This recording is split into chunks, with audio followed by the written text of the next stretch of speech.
Hey everyone, my name is James Rosile. This is Digital Charcuterie. If you're looking forward to Ready Player One, give us a subscribe because we're going to be covering it until the release of the movie. And if the box office tracking are an indication, 5 of you are looking forward to it. I'm joined now with Ready Player One fanboy Andrew Fantasia. Andrew, thanks for coming on Digital Charcuterie. Thank you for having me, and that's exactly what's on my business card. I am, in fact, Ready Player One fanboy. You're actually the first person I know to have read this. Maybe my friend Brock did, but you were the first one that was like, I read Ready Player One, and I read his second book. And so we're going to talk about what we think could make Ready Player One a better movie than a book. Because you know that when I read Ready Player One, my first response was, this would make a better movie. And of course they were making, I don't think Spielberg was hired at that point, but the word was that they were making a movie. What are your thoughts initially on the book? I said you're a fanboy. Obviously, you love the book, but your thoughts on the book itself? Oh God, the book blew me away. That's one of the only instances I can think of where I finished reading. I turned that last page, and I was like, I want to read it again. And I went back to the first page and started all over. It had that effect on me. It was so much fun, and at the end of the day, I got it right here. It's just a love letter to popular culture, and the climate of today's world in film and television is exactly this. It's scary how much foresight Ernie Cline had, because if you look at the movies today, look at the TV shows, what's coming out? Jurassic Park, Star Wars, Fuller House, Will and Grace is coming back. Everything is just like looking back at the past and putting the past on a pedestal, and that's exactly what that book's about. So this is the perfect time for it to come out, and I was like I said, the book just blew me away.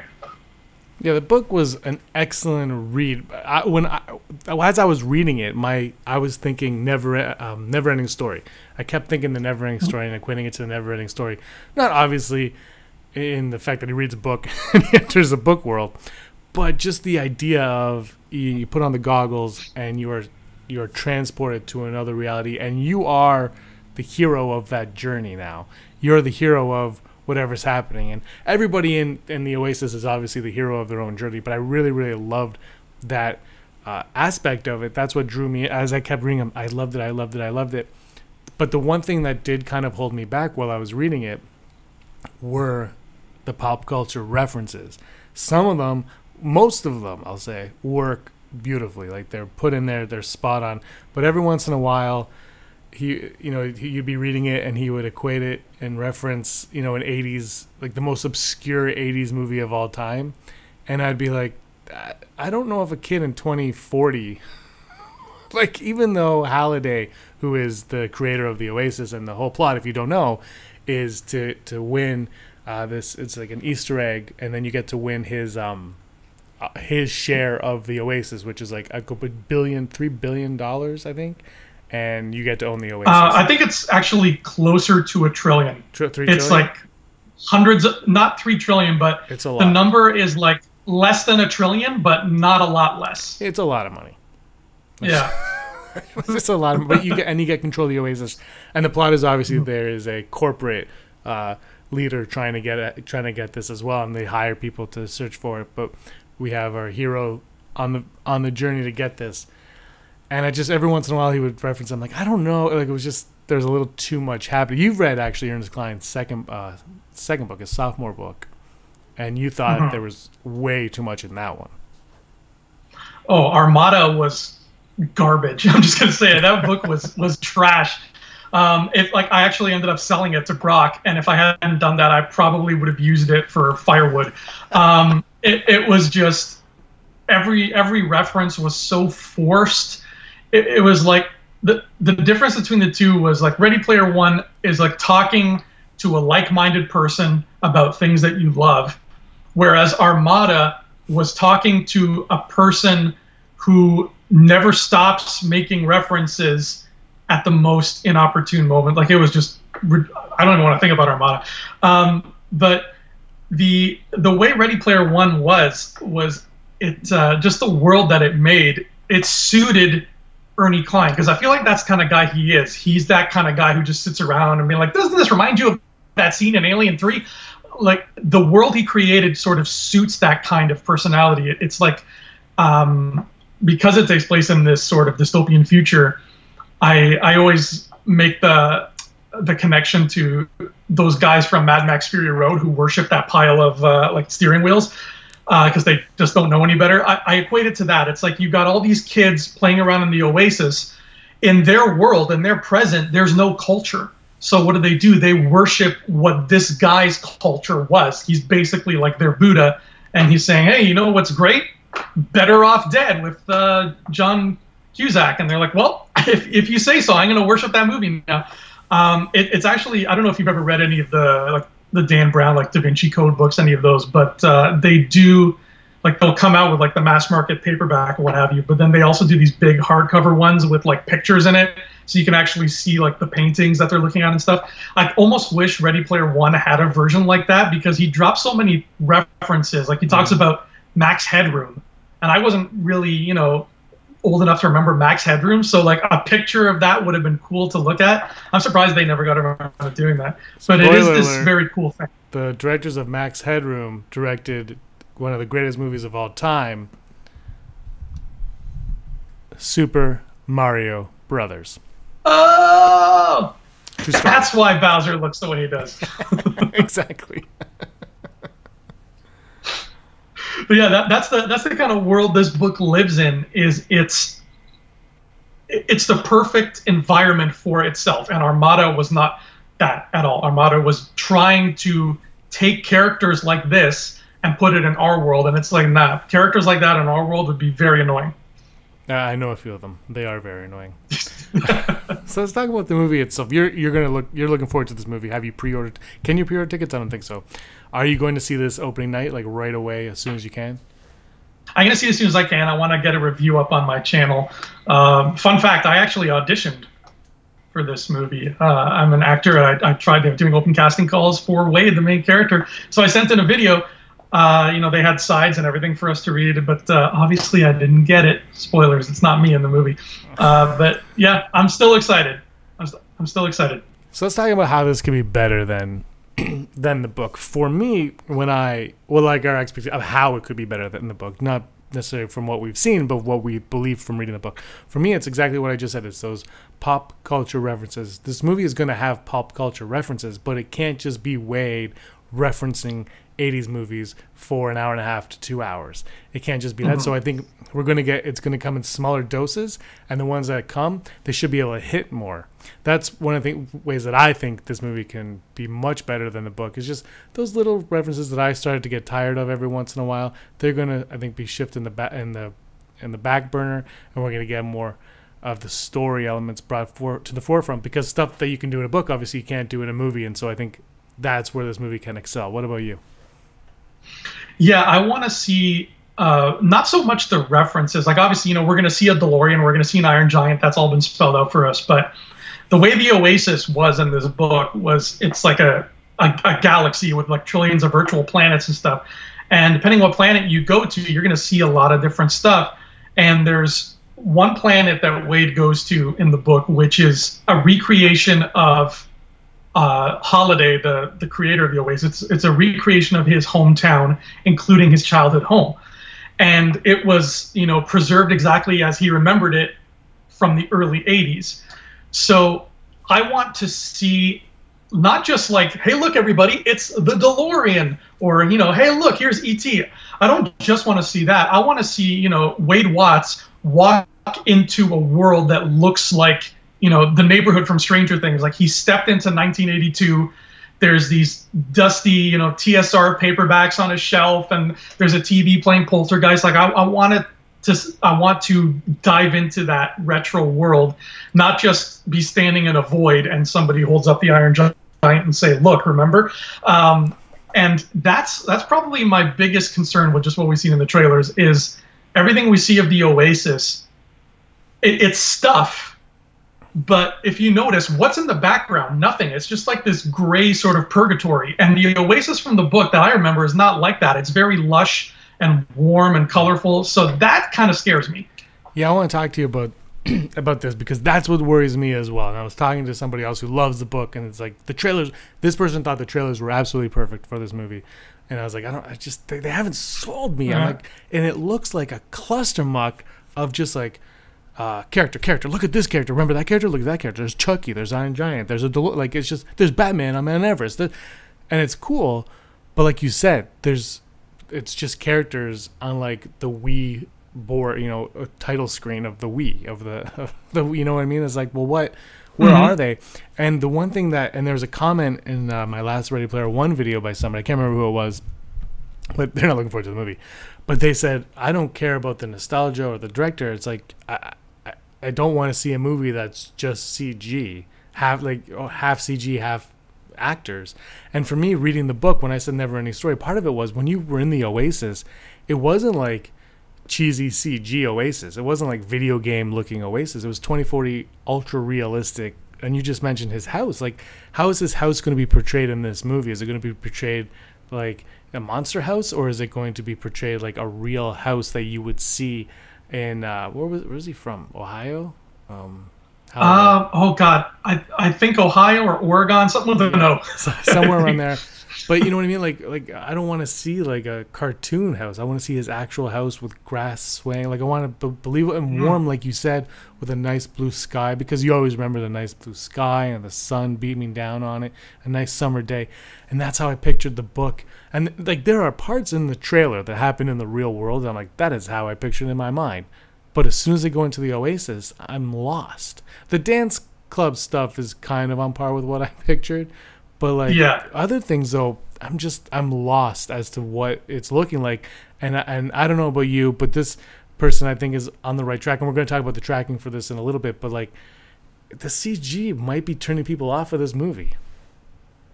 Yeah, the dance club. You're right. You bring that up. It actually looks spot on to what I pictured, but everything else is just like we said, a bunch of toys just in a white void, like in that scene from The Matrix where there's just nothing. That's how it looks to me.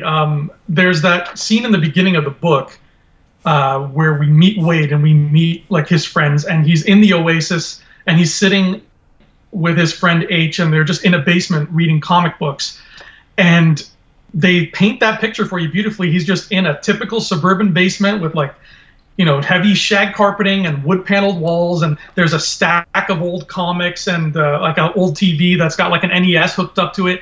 I didn't see anything in any of these 412 trailers we've gotten for this movie that indicates we're going to see stuff like that. All I've seen is the Iron Giant with some gray smoke around him. And the whole idea of transferring something like this into a movie is to give us the visual candy, because this has the emotional candy, it has the story candy, but it just doesn't have visual candy.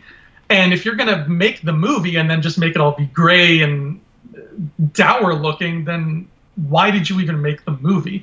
And even like the real world stuff, you said, yeah, it does, like the trailers and everything looks great. I'm a bit worried with the two leads, and this just might be my own bias here, but I think they're a bit too pretty.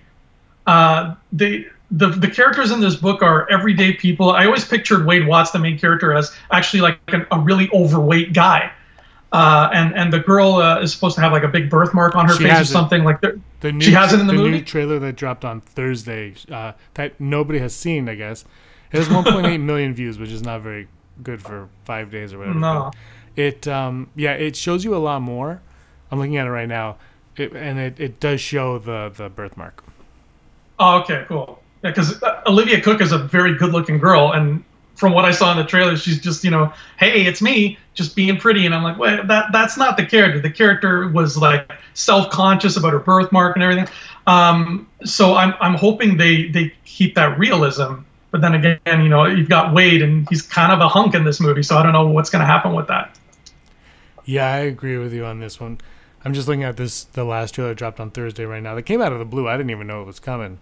I'm trying to see if it shows any of the indoor stuff, because I remember I enjoyed this trailer a lot more. It told us the plot of the movie, which the first two trailers did not whatsoever tell us the plot of the movie. I remember I showed it to somebody and they're like, well, what's it about? I was like, they're like, is it just someone playing a video game for 2 hours? Because I mean, essentially that's what it is. But the thing is, this movie is a quest, and and that's why, again, with the never-ending story is, I almost wish, and this is what I said, and people really hate me when I say the Spielberg thing, because I'm like, maybe Spielberg.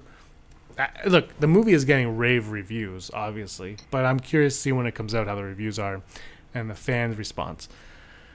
But Spielberg was the 80s that Ernest Cline is nostalgia for. You know what I mean? Like, that is, Spielberg created that in a sense. And yeah, so on the surface, it makes complete sense to have Spielberg come in and make this movie, but he's seeing it from a Spielberg vision. He even was at South by Southwest, and he didn't call it a movie or a film. He called it a movie because, you know, The Post is his film and this is his movie, and that's why Williams does the music for The Post and Alan Silvestri does the music for Ready Player One. It's like, well, why? Like, and I just think that because he's Spielberg, you know, and some of the cinematography looks very similar to Minority Report, and that's not the Oasis to me. The Oasis isn't this gritty thing. It's like you said, it's like, it's clean, it's pleasant. It's like what I've seen from the Oasis so far is not somewhere I would want to escape to, even though it is, you know, this dystopian future. I'm like, why would I want to go from dystopian future to dystopian virtual reality? Exactly. Green grass, beautiful trees, you know, the school should look amazing, and that's one of the frustrating things that I'm seeing and that's why I think there are other people that might have had the nostalgia factor and been able to tell the story and not done maybe the CG aspect of it overly CG. I mean, obviously, look, the DeLorean, the Iron Giant, that's always going to be CG. That's whatever. But it would have been cool, and I don't know how maybe this is the problem, if you had Wade Watts with two different actors playing him, or you put him in makeup for it just looks so unpleasant right now. That's my like just watching it now, and this is the trailer that I actually really like this trailer, but it's the grayscale is through the roof. Yeah, the avatars in the Oasis, it looks like you're watching like a Dragon Ball Z video game cutscene. Like, they look very anime-ish. And you know, like you said, grayscale. I mean, when you look at this book, just look how colorful that cover is, and then you think, oh, what's the Oasis going to look like? And it's the exact opposite. I mean, and that's what Oasis means. Is it's supposed to be this sanctuary of life and color and warmth in an otherwise barren landscape. And so far, like you're saying, they've got Wade lives in a barren landscape and then puts on goggles to go into another barren landscape that has robots in it. I don't want this world to look unpleasant, because at the end of the day, the story is about deifying and glorifying the retro stuff. So I want to see more of those, like I said, those basement scenes. They're like, the warmth of the 80s is not present yet, and it should be. Yeah. And that's why when I'm looking at like the Duffer Brothers from Stranger Things, or can't remember his name, who did it, like they kind of like there's the appreciation of the 80s that, and as talented as Spielberg is, he doesn't have that appreciation of the 80s because it's like if I were to do something of the 2000s, I don't appreciate the 2000s like somebody born in 1999 or 2000 would, you know, because that's when I was an adult. You know, I mean, I don't see it through your nostalgic eyes, because for me, I was living. You were growing up, and that's the difference. And you know, look, Spielberg is a tremendous director. I think the movie itself might be good, but again, this is a movie based on a book, and it always comes down to, is the book better than the movie? And very, very rarely is the book worse than the movie. The movies are never better than the book. I shouldn't say never, but like I said, very rarely are they better. And this book was almost a gimme.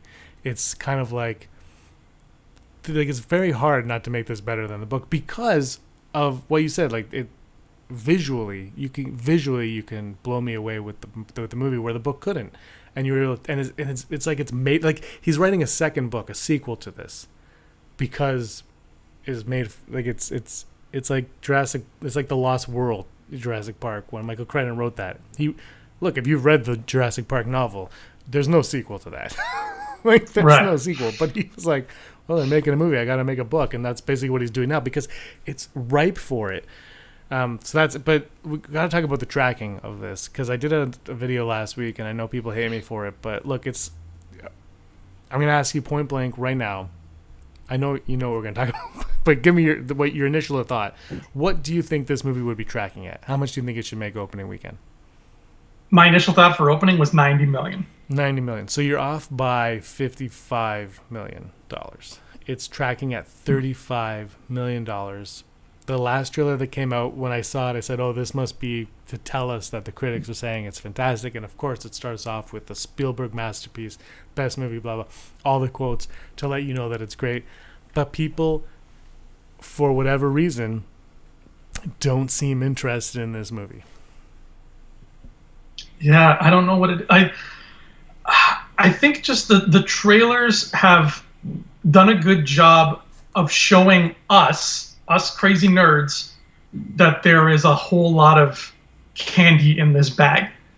But I don't think it has shown the general population. I could be wrong, but I don't think it has let like our moms and dads understand how big this is. Like nothing in the trailers suggests, oh my God, guys, the fact that the motorcycle from Akira is next to the DeLorean is a big deal. They don't need to say it to us, but you kind of need to say it to the rest of the world. You need to say like nowhere, not even in all the commentary that Wade does throughout the trailers, his voiceovers, nowhere does he say, in the Oasis, anything can happen. Spider-Man and Darth Vader can face up. Like nothing spells that out.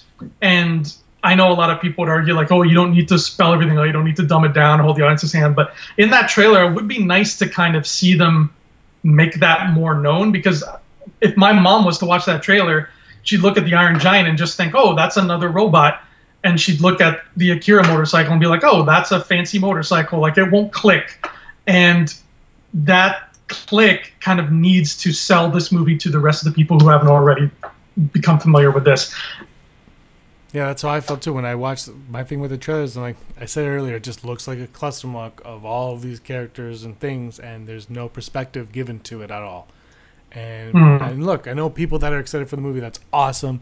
I'm going to go see it right away. You're going to go see it right away. I mean, look, I have my reservations with it I've talked about, but I'm going to be open-minded. I'm going to go in and hope for the best. And then at the end, I'm going to come out, and maybe right away I'll be like, that was an awesome movie. And then over time I'll be like, but compared to the book, I'm hoping, like, during it, I don't know if I will compare to the book. Though I just saw Murder on the Orient Express, and I read that book in, like, I don't even know, grade school. And I was comparing it to the book still. I'm not even... That's a dark book to be reading in grade school, man. Yeah, well, I grew up in the 80s, and we read back then. Like, I read Charlie and the Chocolate Factory in grade 1, and then we watched the movie after, and I was disappointed by the movie in grade 1. No. Yeah, because it's not as good as the book. Not as good book. Then I read Charlie and the Glass Elevator, and I was like, that's not as good as the first book. I read The Outsiders in, like, grade 2, so... I don't know if you've read The Outsiders. Yeah, we used to in the 80s. We used to read a lot. But that's my thing. I'm gonna hope for the best and watch it. But I just don't think they've done. Look, Tomb Raider made $23 million opening weekend, and nobody is complaining that it bombed. Right? Everyone's saying it's respectable. So I mean, Wrinkle in Time made $33 million, and people are saying it bombed. I mean, obviously that movie cost a lot of money. You have your opinions on it. I have my opinions. This is a Spielberg movie. I think 30 years ago, when this in the 80s, that was a guaranteed hit, pretty much, with this type of movie. But now he hasn't made an action film since Indiana Jones and the Kingdom of the Crystal Skull, if I'm not mistaken. Like that was his last. I think you're right. His last bubblegum film. I was going back to it, and the world has changed drastically. Stars don't sell movies. They don't sell movies. Directors, they might sell movies, but they sell, like Dunkirk type movies more than this type of movie, because we live in a world of the MCU. No one knows who directs half of those movies. like I mean, we do, But the average person's like, oh, I got to go see Black Panther. You don't know that it's Ryan Coogler and he's an amazing director. You don't know that James Gunn's doing Guardians of the Galaxy. You're just, I got to see Guardians of the Galaxy. Who's James Gunn? Yeah. You know what I mean? And then afterwards, you might learn about them after if you're really into it. But for the most part, we're not in that era anymore. We're in an era of show me what looks good. I'll go out and see it. Black Panther's a perfect example. Comes out in February. Not, Deadpool did well in February, but it's not really a high month for movies. People wanted to see it. The trailers look good. They showed up to the theater to watch it. Yeah. That's the climate. You're right. It's weird because the climate for when this movie is coming out is the exact opposite of the climate that created all the culture that this movie worships.